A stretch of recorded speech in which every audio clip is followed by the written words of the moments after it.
Why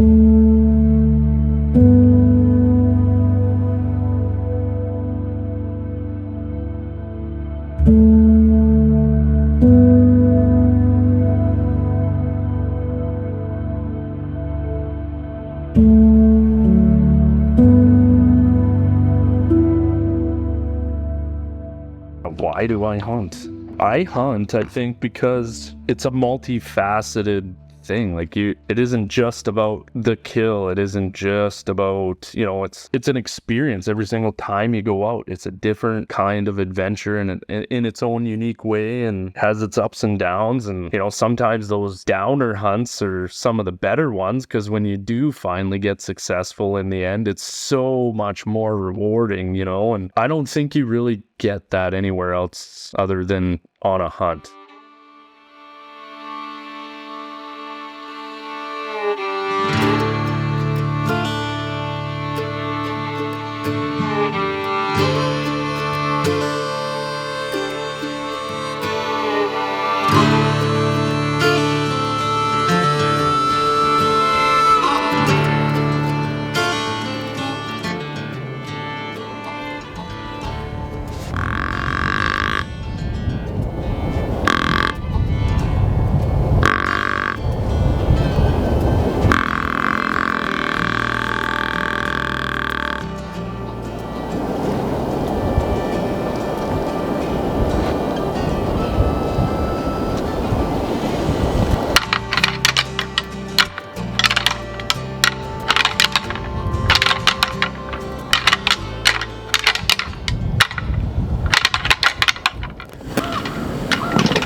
Crash the antlers together so that it sounds like two whitetail are fighting, currently in a fight, competing over a hot doe. This time of year, the does, 90% of them, maybe more, they're bred already. So the bucks really got to cruise around and look for those last few that are needing to be bred. So they're going to listen for the competitions going on. That's like, they're going to key in on that area thinking there's a doe. They'll rip over there and check it out. So you can usually get a lot of attention by making that kind of noise.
Yeah, so here's that Hornady 175 grain ELDX bullet.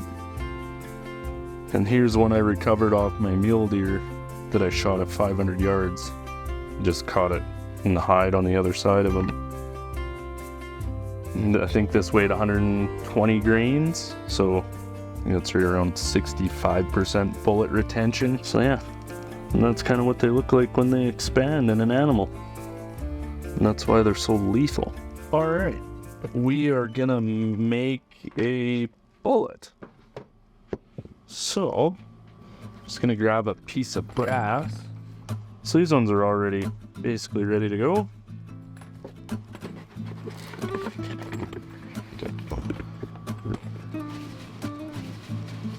Then we'll just kind of clean it up.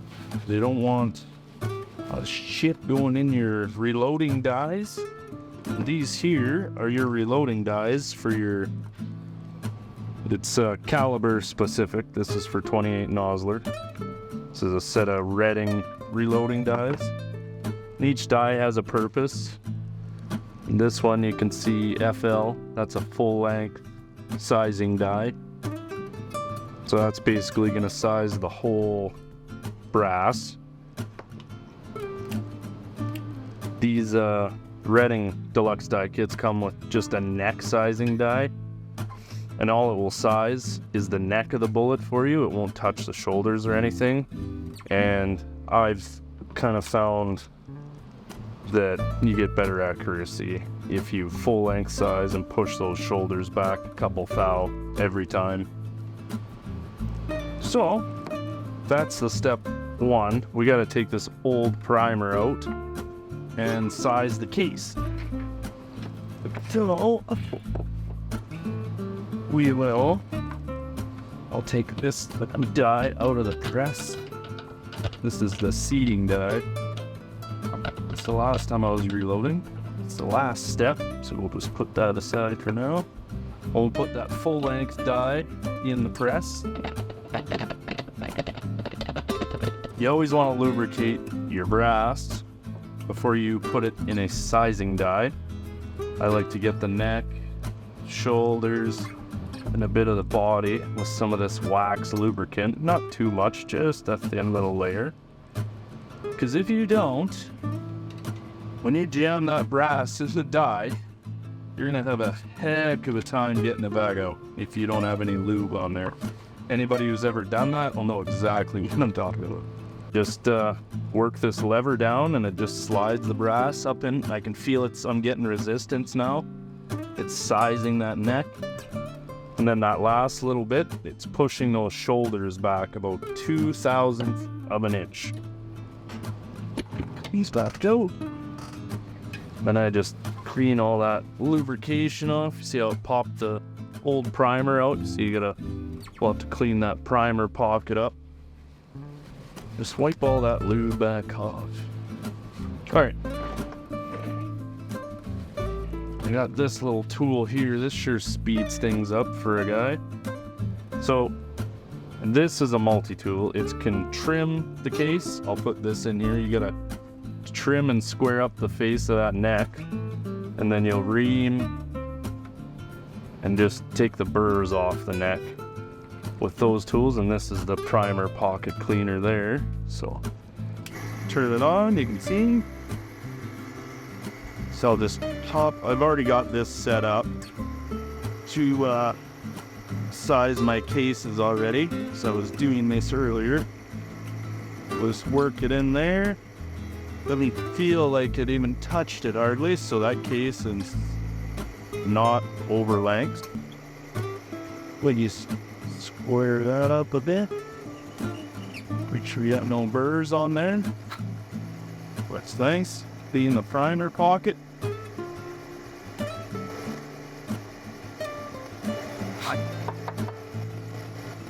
We have a nice clean primer pocket now. And you just want to, inside there, that tiny hole is called a flash hole. You want to make sure you got no debris in there. You can see through it. So the next step, grab the priming tool. CCI Magnum primers. I use tweezers because you don't want to touch these with your fingers. You don't want to get the oil. Since we're just going to do one, I'll just set it in there like that. So in there. Otherwise, you'd just put a whole bunch in here and then you could prime a whole bunch of cases. And you see how that primer popped into the tool there? And just put your case in there like that. And this is a hand priming tool. And as I do that, I can feel some resistance at the end. Now the case has a new primer. Now the next step, we gotta charge it with our, I like this RCBS Charge Master Light. Some Hodgdon H1000 powder, it's my favorite. Just bring this Charge Master up over here. Like I say, this Hodgdon powder, it is the hot, and it's got to have this Extreme logo on it, Hodgdon Extreme powder. The temp stability of these powders, I think, is one of the best in the market.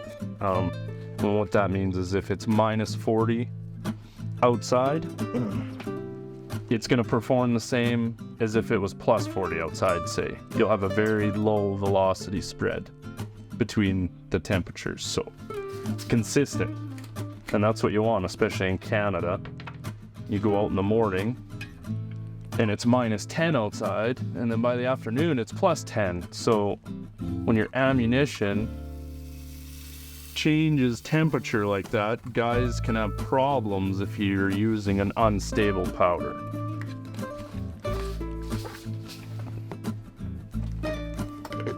All right.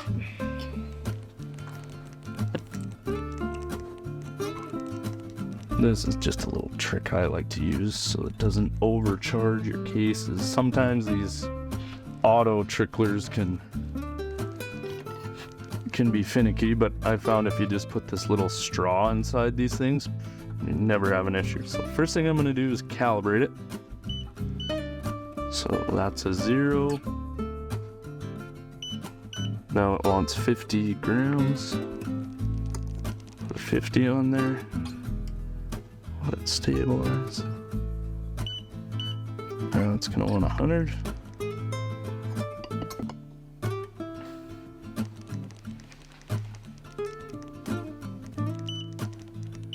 There. Calibration's done. I just double check it. Here's 50 and 0.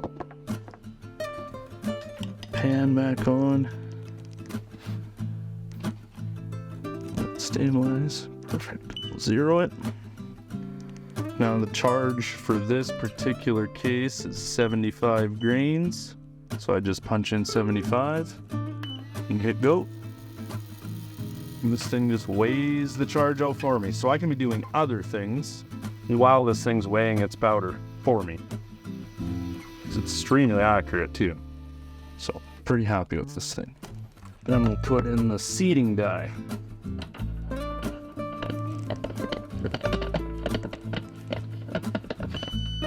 Oh, there, our charge is ready. 75 grains right on the nose. So we'll take our powder funnel, put it on there. Carefully pour in our powder into the case. Tamp it down a little bit. Now I'm gonna hit cancel over here. Otherwise, it's going to automatically dispense another charge for me if I don't. So now our case is ready to... Oh, there's bullets. To get a bullet seated on it. So I just, by hand, kind of set it in there and firmly so it'll hold itself in there. It doesn't have to be perfectly straight. It'll straighten itself out in the die. Alright, I've already also got this die adjusted for my particular load already. So we can just go ahead and seat it. Now, I like to spin the bullet 180 degrees and seat it again.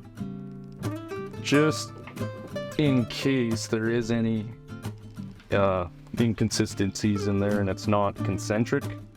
If I spin it 180, whatever error it had one way, I'm hoping it'll straighten it out. So yeah, I hand load because you can get much more consistent ammunition and a lot more accuracy usually. They're getting some really good factory ammo now that's arguably relatively close to the same performance, but I can also tune this particular ammunition for my rifle, so I can seat this bullet out longer or in deeper depending on where, like, the chamber dimensions of my particular rifle. Typically you want to try and get this bullet, 10,000 off of the lands of the rifling, so they call that bullet jump. As this detonates, the bullet will move slightly before it actually engages the rifle in your barrel. So they call it bullet jump. You kind of want to minimize your bullet jump to increase your accuracy.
Yeah, I remember my first kill, and I missed. My first shot, I buck fever missed. It was perfect, actually, for a southern Alberta whitetail hunt. Crept up over a hill, and the does kind of squirted out, and I knew the buck would kind of stay back, and he did. He was just standing there. I should have held dead on, but I thought he was further away. I'm just a young boy, so not good at judging distance. And man, held over his back and let it rip. Dirt flew up right where I was holding, just like, yeah, it ran away. I was so disappointed. And that could have been my first perfect kill, but it wasn't. He squared it, and we ended up circling way around, chased it for, not chasing it, but like going after it for half the day before we ended up getting this thing. And it was hard.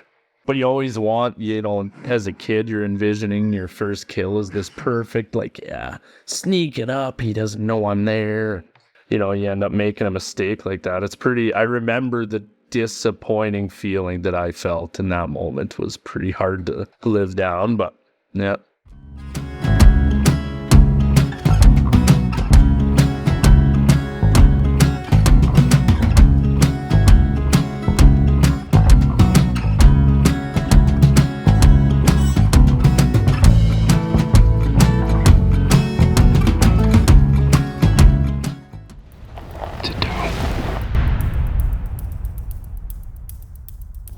There's a buck.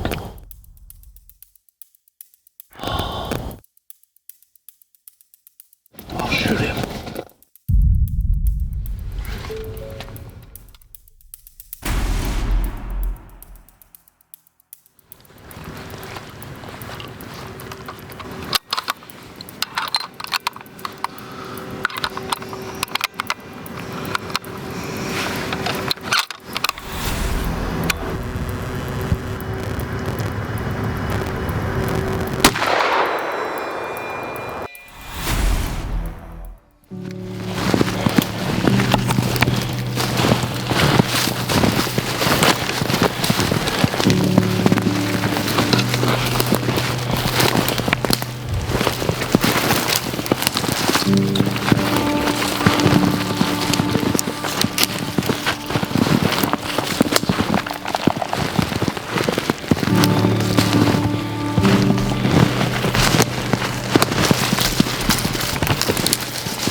Oh, there he is.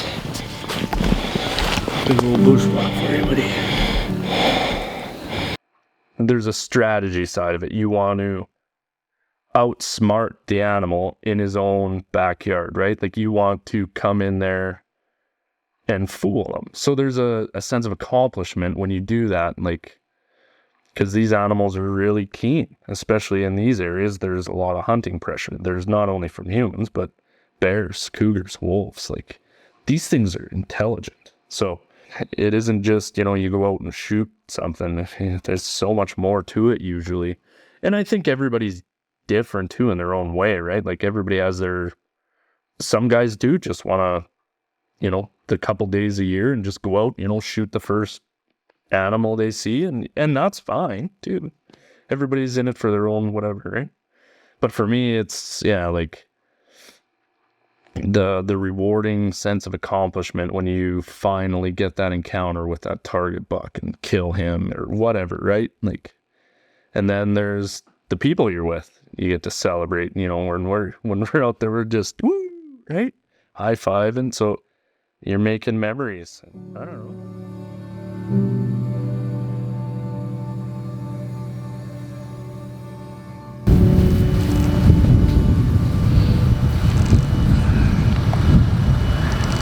Oh, he's just got some unique coloring here. Like, see how he's nice and light, and then all of a sudden he goes to this strange little, I don't know, strange dark color here on his chest, and then his head, you can tell what he's been rubbing on in the spruce trees is really dark. See these trees behind us, they're really dark. So yeah, he's colored up nice. His antlers and his cape are really dark here.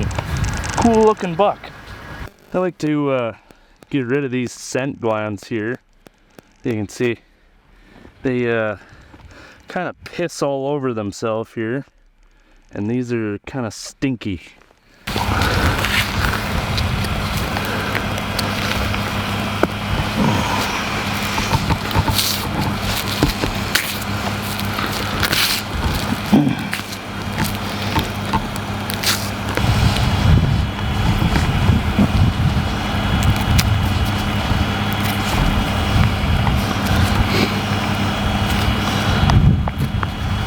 Gotta love these stupid Alberta tags. You ask any Alberta hunter what they think about these fucking ski lift passes for wildlife tags. They're gonna tell you, probably all of them are gonna tell you the same thing. Alright, that is how you apply a Alberta tag.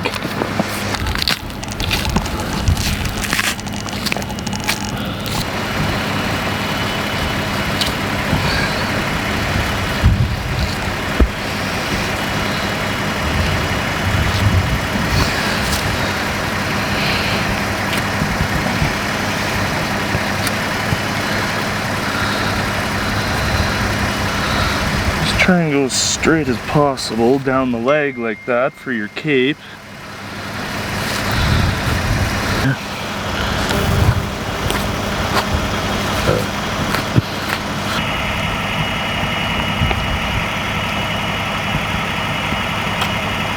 Ribs there. Now you can see his heart and lungs in there. All that. It's kind of mangled up from the shot. And usually on deer, elk and moose it's a lot harder, but usually on deer you can just pull and all this stuff comes out. I just reach up in here, try not to get my hand too bloody. Reach up in and cut his trachea as high up as you can, and his heart and aorta and all that. Oh yeah, it's just mangled. Yeah, that explains why he didn't go very far. Here's his heart. Take that. It doesn't look. Oof. Well, I think that's salvageable. We'll take it. I think I can salvage that.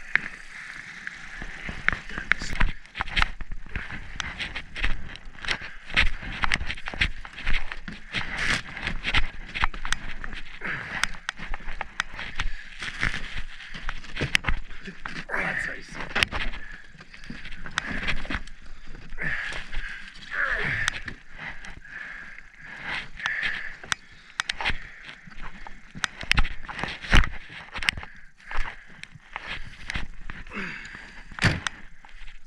Nice. All in a day's work, huh?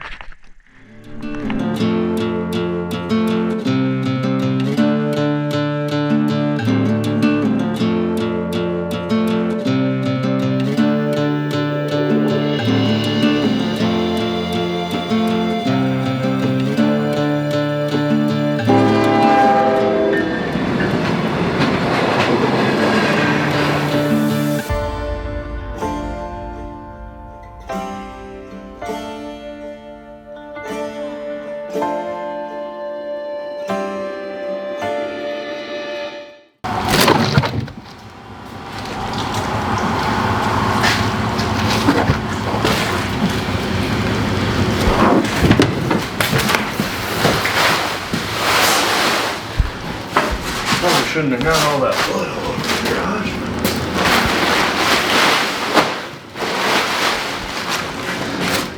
As you can see, after an animal dies, naturally the muscles, they tense up. They would call that rigor mortis.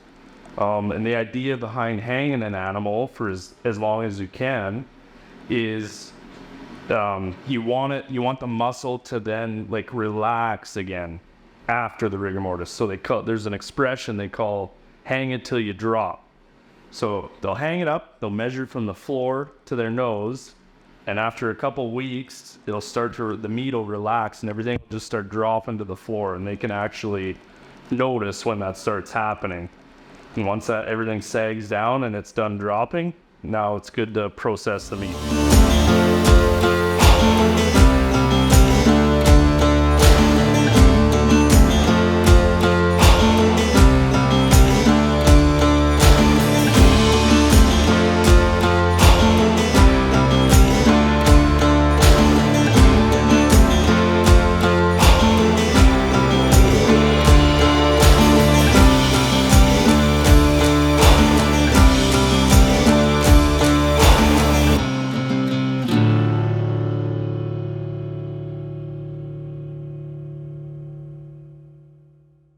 makes quicker work to get rid of the leftover air that might still be on your meat.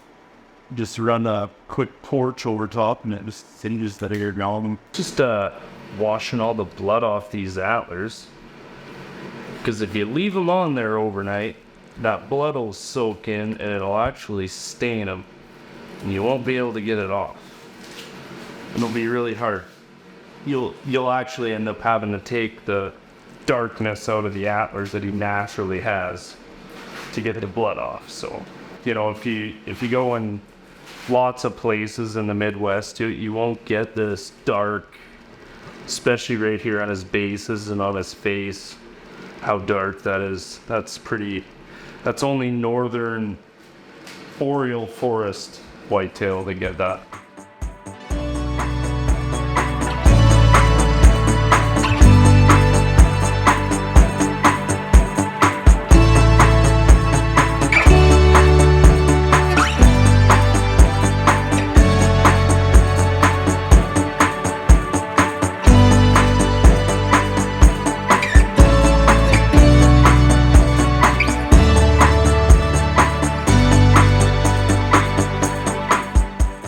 The reward, the fruits of the labor in the end is your meals that you like. We had the heart. That is one of the, if you've got an intact heart after the hunt to eat, as the, everybody gets to enjoy that fresh kill that evening from that day. Like, I don't know, that's pretty rewarding.